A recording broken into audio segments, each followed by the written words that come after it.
Hello friends, মৌস কিচেনে সকল বন্ধুদের স্বাগত জানিয়ে আজকের রেসিপি শুরু করলাম। আজকে আমি তৈরি করে দেখাবো কলার মোচা দিয়ে মটর ডালের বড়ার রেসিপি।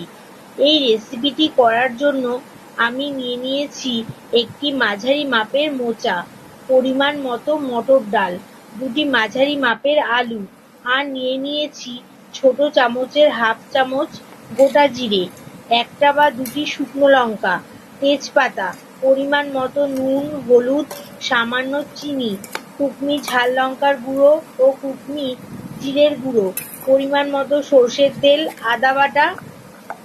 এবার আসছি পদ্ধতিতে। প্রথমে কলার মোচাটাকে ছাড়িয়ে নিয়ে ঝিরঝিরি করে কুচিয়ে ধুয়ে রেখে দেব। অন্যদিকে ভিজিয়ে রাখা মটর ডাল সামান্য জল দিয়ে মিক্সিতে বেটে নেব। মটর ডাল অবশ্যই আগের দিন রাতে ভিজিয়ে রাখতে হবে বা ৬-৭ ঘন্টা আগে ভিজিয়ে রাখতে হবে, তা না হলে টেস্ট ভালো হবে না। এবার কুচিয়ে ধুয়ে রাখা মোচাটাকে প্রেসার কুকারে দিয়ে ও সামান্য জল দিয়ে ৩-৪টে সিটি মেরে রেখে দেব।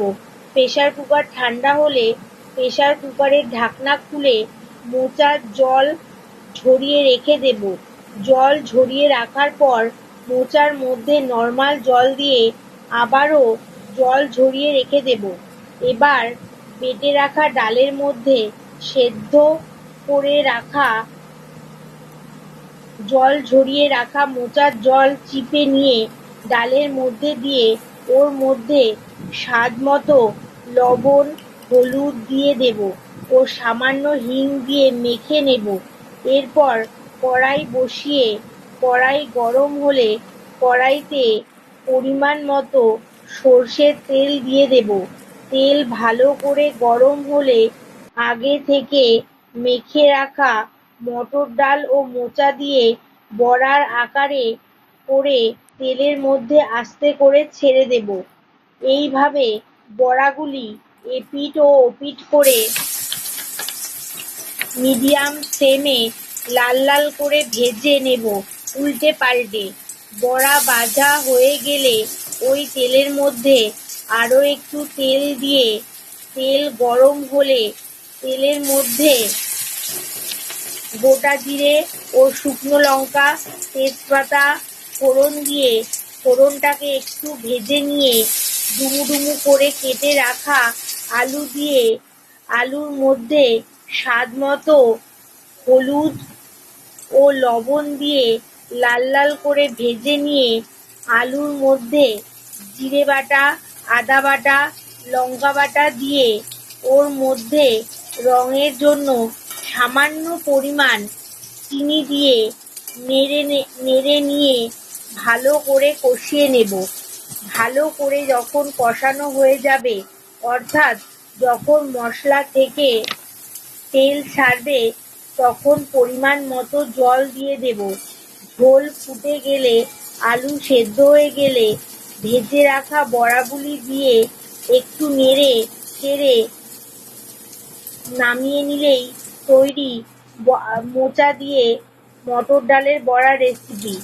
এই রেসিপিটি নামানোর আগে তাতে ঘি ও গরম মশলা দিয়ে নামিয়ে নিলে এর টেস্ট দ্বিগুণ হবে। ও সামান্য চিনি দিতেই পারেন। যারা ঝোল একটু মিষ্টি মিষ্টি পছন্দ করেন, তারা ঝোলে একটু মিষ্টি বা মিষ্টি অর্থাৎ চিনি দিয়ে দিলেন, তাহলে এর টেস্ট আরও ভালো হবে। এই নিরামিষ মোচার বড়ার রেসিপিটির সাথে গরম ভাত খেতে অতুলনীয় ও অসাধারণ লাগবে। আর একটা কথা এখানে বলে রাখি, যখন আপনারা আলুতে ঝোল দেবেন, তখন ঝোলের পরিমাণ একটু বেশি দেবেন, কারণ বড়া যখন ঝোলে দেব তখন বড়ার ঝোল টেনে নেবে। তাই ঝোল যখন দেব তখন ঝোলটা একটু বেশি পরিমাণে দিতে হবে। এই রেসিপিটি মাছ মাংসের স্বাদকেও হার মানাবে। এই রেসিপিটি যদি আপনাদের ভালো লেগে থাকে, তাহলে অবশ্যই একবার হলেও ট্রাই করে দেখবেন। শেয়ার, সাবস্ক্রাইব, লাইক, কমেন্ট করে জানাবেন। সুস্থ থাকবেন, ভালো থাকবেন। আবারও দেখা হবে নতুন নতুন রেসিপির সাথে আমার ইউটিউব চ্যানেল মৌস কিচেনে। নমস্কার বন্ধুরা।